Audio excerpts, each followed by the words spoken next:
when you think about KFood, most people just coming ideas like kind of traditional cuisines.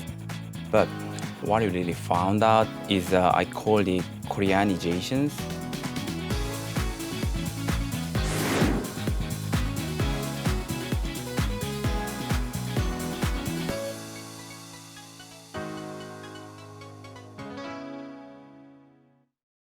Korean food is gaining loyal fans across the globe. It has a huge fan base in Asia and established a strong foothold in the American market. But Korean food has yet to make significant inroads into the finicky European market. This week, our Globalist is changing all that.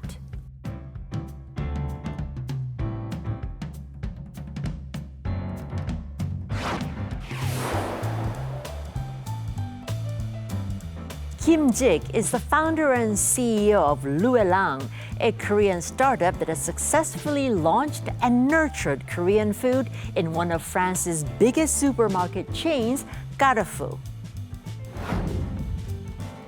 We talk about how Kim was able to break into one of the toughest food markets in the world and how he intends to make Korean food a staple for the normal French family.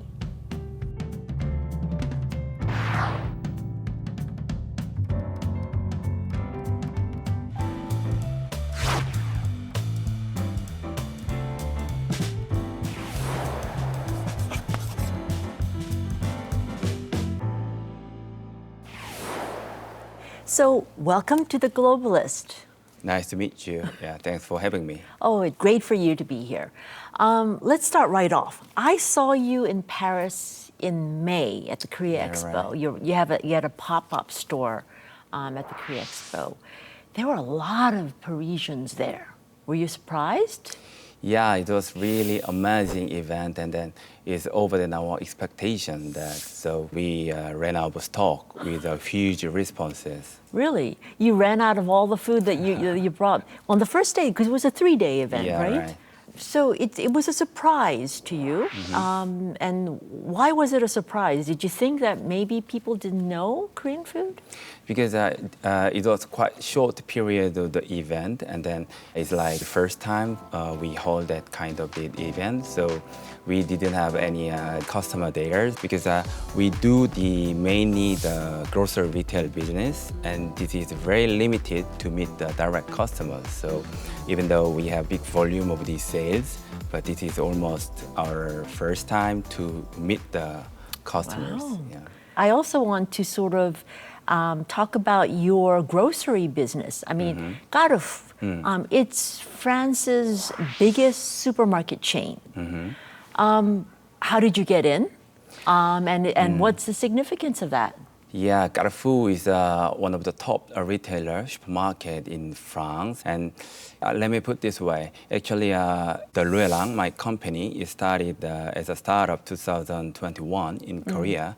But our French brand, Me종드꼬레, is registered in 2015 in Paris. So it's already 7 years old brand. It takes quite a long time to enter to Carrefour and then to escalate the level of the nationwide. So you now are in Carrefour. You have a presence there. Let's talk about your business. I mean, what does your company do? I mean, does it actually just import? Does it manufacture? Tell me about your business. Okay, I started the business from with my family, which is my father is running the manufacturing frozen food, mainly the mandu. Dumplings. Yes, dumplings in the Jeollado, Namong City. And it was my dream that, I was kind of the mandu princess and to become a mandu king. Mandu king, mandu prince. Yeah, right. But one day I realized that, thanks to my father, the business grows very significantly. But thing is that I realized that the manufacturing business model has a really limited growth because of production capacity. So always I dream that if we can build up our distribution channels like kind of network or platform with our own brand, then this is going to be a kind of dream come true. So I was really waiting kind of these opportunities, and then we founded the company in France, and then we started really from the scratch. And your brand is it Louetlang or is it? Louetlang is our company name, and the brand we distribute in the French market is a Me종드꼬레. Me종드꼬레 is like House of Korea. And what do you sell through your House of Korea? What kind of products? Actually, we are starting from the mandu, which is okay. we manufactured. Your And then- mainstay? Yeah, and then we expand our categories to deliver to the customer all the range of the Asians or Korean product. So according to our data analysis, the noodle category is the biggest sales, Is it noodle including ramyeon or is it? including ramens. But more than ramyeon. Yes. So we start with the ramen business too, and behind of the noodle business is that there's a sauce. Sauce business is also quite big volume in the market. So we develop various Korean sauces, and also we deliver kind of the jang, like gochujang, and The traditional Korean Yeah. tastes. And so those are your best sellers in France and in Europe. It's different from Korean restaurants which are actually doing well because you are in a supermarket. So you are not, as you say, you're not catering to French who want to go out and maybe taste Korean food. You're actually wanting European consumer to actually buy it for their house to take home.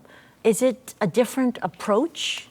Yes, it's a kind of different perception, and actually it's really totally different business model. And then we have to understand the market opportunities. But when you start the business, there are kind of choices that we go direct to the restaurant business model, and then or we have to start from the supermarkets. And when I think about the business and what my dream and pursuing for the future thing is that I'd like to change the world, and I'd like to influence to the French's daily life. And then if you start the restaurant, it depends on the numbers, but we can't cover all the French nation. But when you start with the supermarket, and if you be successful well, then every single corner there is a supermarket in the street. Then if you put at least one product in the store, then I think that is kind of really big change, make the big changes. So we choose that supermarket business, but which is much tougher than ever. Yeah. I can imagine, because you're wanting a consumer to really sort of invest Yeah. in Korean food because they're going to take it back home with them and they're going to use it. So you'd have to really cater to a certain taste bud. And the French, from what I know, are very finicky. Have there been cases where you were surprised at what they liked and surprised at what they didn't like? In the field of the supermarket business, we have an opportunity to launch the Korean ramen noodles. And we selected the 4 flavors, which is the first one is bulgogi. We estimate that the number 1 sells, and at the end it works. And the second one, we choose the coconut chicken. Yeah, it's something new. But, I've never heard of coconut chicken ramyeon. But according to our sales data, the coconut chicken is the most popular flavor in the noodle section. So we developed that product and then launch it. And then thirdly, we make exotic ideas. So we build up the carbonara. Yeah, so it's a little bit daring approach, but we'd like to deliver some fun experience and then what we do in Korea. So we pick them. And the last one is a buldak. It's as you know, like really spicy. Very hot. Yeah, very hot. Very hot. So even our agencies and partners said that, maybe the buldak can be just marketing things and then can be make some noise, But as a result, when you launch it, sometimes buldak is the number 1 sales. But after running like 4 years now, we only survived 2 products. Number one is the bulgogi, Korean barbecue, and then only buldak. Oh, so out of the four products, you're now only doing the bulgogi, which is sort of a mild flavored ramen, and buldak, which is the really spicy. Yeah, that's very interesting. Okay, why do you think that the French like this buldak ramen? I think like it's not a really massive market. It is a niche, but buldak and this is kind of spice food is really represent the KFood scenes. So there are some certain customers that really to enjoy and open it. The interesting is that once they tried it, then they're gonna try it. That's really interesting. Yeah. So they think it's spicy, but they come back for more. Yeah. Right. Interesting. But we can't forget one episode that we got a really kind of, how can I say, like written email that the one customer say, this is a really freaky spicy how you sell it. So they were very upset that you were selling such a spicy food. Yes. Yeah. It is quite interesting. But I hear now that you are launching a new venture, 느낌. Tell us about what is it that you're trying to do? Let me explain a little bit about the supermarket business, which is called the FMCG industry, fast-moving consumer good. And this industry is structured and connected by several value chains, starting from the manufacturing factories and brand, and then distributors, sometimes brokers, and the retailers, and the final consumers. And then this is a really power game by each value chains, and which may occur some distortions that customer can't find their desired product. Now they through the e-commerce, it's gonna be an innovative solution to address this. But in the Europe, especially France, the purchasing rate for the grocery product in online is still single digit. Yeah, rather waiting the kind of raising the e-commerce, we'd like to go through the direct to the business, which is running a boutique, which called the 느낌. So you want to skip over all the different processes of actually getting to the consumer and want to present your product directly to the French consumer. Yes. And you're doing it in Nice? Yes, because it's a little bit interesting story that we successfully completing our ideas and convince Carrefour, and the Carrefour want to try a shot as an experimental. Yeah, but they are quite smart, so they didn't give us chance to open a store in the Paris city area Because they didn't want the competition. Yeah, they want to so that is cherry picking. So they told us that one condition is that we have to go to the region. So we picked the Nice because Nice is that kind of well-developed city, and then people have some good money, and then also we analyzed the data that purchasing the basket size per person also is quite high. So we picked the place. It's very exciting a moment that we got a really huge warm welcoming, and then good response from the local people, which is living in the nearby Nice.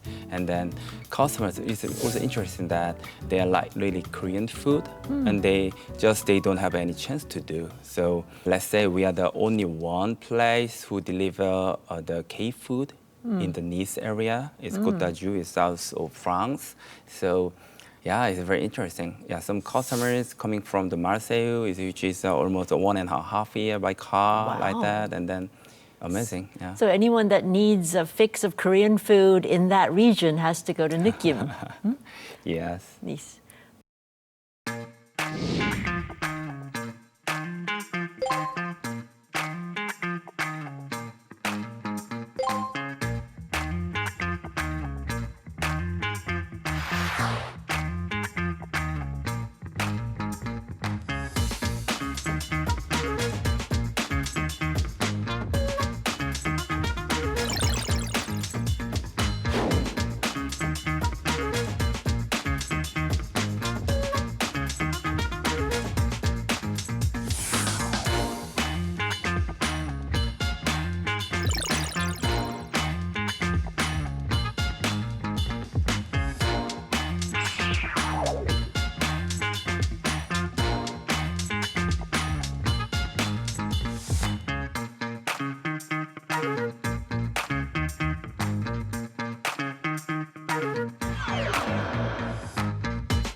I mean, you talk about K-food and possibly becoming the king of K-food somewhere down the line. But you know, the items that you're talking about, ramyeon, mandu, which is dumpling, I mean, they originated not in Korea, but you know, mandu dumplings from China and ramyeon, the noodles from Japan. But now they're seeing a revitalization or a global popularity as Korean products, as K-food. How do you explain that? We are struggling to find that how we approach to the customer with the K-food, because when you think about the K-food, there's no definitions, but most people just are coming ideas like kind of traditional cuisines and you know, our kind of table scenes. But what I realized that and what I really found out is that I call it Koreanizations, and then this is everything what we do in our daily life. For example, like hot dog, which is a really best-selling in our store in Nikim. And hot dog, is English name is a kondog, and kondog is not traditional Korean food. But how we do, like we put it just in chopsticks into it, and then we develop some crispy things, and then succulent inside, and we play with the string cheese. Yeah. And then this is a really top and then really best product of the K-food. Really? So sort of the hot dog, instead of the hot dog meat in the middle, you put string cheese and you stick sort of a stick in it, and that's a bestseller for you? Yeah. Really? And that's considered K-food? Yeah, exactly. So how do you define K-food? Yeah, we are really listening to the customers' feedback, because in the supermarket business, we can't listen and we can't connect to the direct to customers. It's a really limited chance, and then we need, when you think about the customer data, that we need a kind of really big data to analyze this, but it's not really easy to collect the big volume. So we really appreciate even the single feedback from the customers, and then yeah, it's like really difficult to evaluate. Yeah. But what we really want to do is that we have to find and adjust the level that which is their demand or their desire inside. And what I learned it, and we found it, that yes, they like the K-food, but why is that? They want a different value and some uniqueness. So we found some keyword that it can be a like healthier trend, and or it can be a fun and dynamic experience. And because I don't want to really think about like cultural things, but in French culture, food is kind of a strict manner. You know, it's not a playing or fun experience. They like the food, but they have really strict manner to do, and it's like kind of cuisines. But in Korean street, like we just like to play. We make some crazy things like super spicy and creamy things, and yeah, this is all about of the K-food. Very creative. Yes. But you know, you have to strike a balance. As you say, you get feedback from your French consumers, so that you want to sort of adapt and make sure that you cater to their taste buds. But you also want to give them something that's Korean, you know, uniquely Korean. How do you balance the two? In our business, the biggest communication way chance is that the packagings, the packaging design. So we really respect their culture and languages. So we are using only the French languages for the French customers, and then some customers like Germany or UK, we are using the English because they are more open to the international languages. And inside on it, I mean the ingredients or food at itself, we have to really keep the authenticity of the Korean things. We are slightly adjust the spiciness level. It's not to be very spicy, but we have like three products of the spice level. For example, we launched recently tteokbokki, and then in the official way of present the tteokbokki, it's very difficult. T-T-E-O-K and spelling is very exactly. So we rather put the tteokbokki, which is more easy to call it in the French way, and then Yeah, but inside of it, we keep the taste of the Korean things from the gochujang, and then we use the Korean rice cakes. And we knew that sticky rice can be not fit to the market, but what I found it from our customer feedback is that if you break through the prejudice and their hesitation once they try it, and this is as it is tteokbokki, they want an authentic flavor and textures, and that is tteokbokki. Ultimately, inside, the taste is the same as the tteokbokki I would get on Seoul streets? Yes. Okay, interesting to see. So, as we saw from the Korea Expo, there's also a huge rise of popularity in France and in Europe for Korean culture. K-pop, K-drama, K-movies, and all of that. How has that influenced your business? Yeah, actually, it's a lot. It's really a positive effect to us. We are facing the numerous opportunities and we are growing rapidly, and thanks to the Korean waves. And then I found it the really big opportunity in the commercial ways because for K-pop and like K-dramas and then everything mostly from the digital platforms. We are human beings and we'd like to experience that real things, at least like some product or tangible things, which is a really big gap of the customer demand and then our trend. So we'd like to put our product, KFood, between the gap and then we fill out customer demand.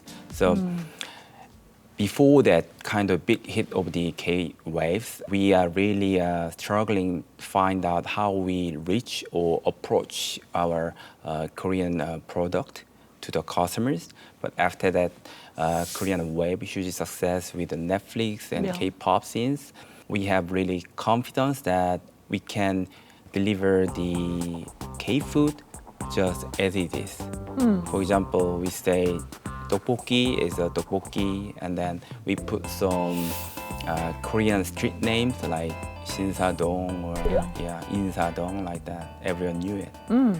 Do you believe that Korean food will make it there? Will become a staple for French families?